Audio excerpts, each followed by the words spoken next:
Hey, I know you're having conversations every day about sales playbooks, but we need some tips on how to make those better and what to do with it. Fortunately for you, we've got Brent Keltner from Winalytics. Brent, tip number one on sort of getting those sales playbooks to actually work.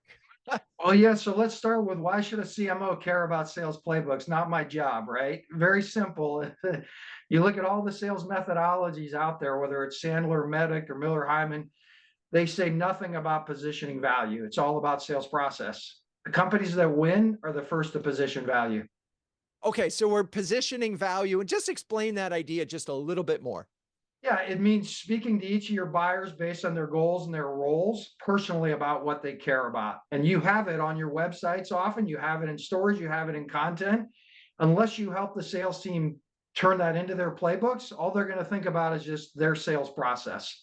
They're not going to think about how can I take my great content, my great messaging, and turn it into a value added sales conversation.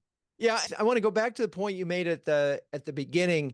There is no CMO in CMO huddles that is not thinking about the closed sale. I mean, everybody's being judged by pipeline and revenue no matter what. So you might as well just accept that from day one. And, the sales playbooks are part of what you do, right? But what's interesting is what you just said is sales playbook ultimately is getting the website right.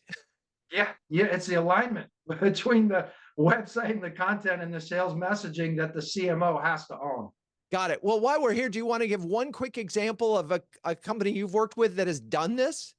Yeah, I mean, I'll give an example of a company we were on with yesterday called Level Data, which is a K-12 information system management. And there was a woman who totally aligned. We had worked with her at a previous company. When she hadn't done this, she said, we actually got aligned to begin with. And then guess what? We went to our own corners and got really misaligned.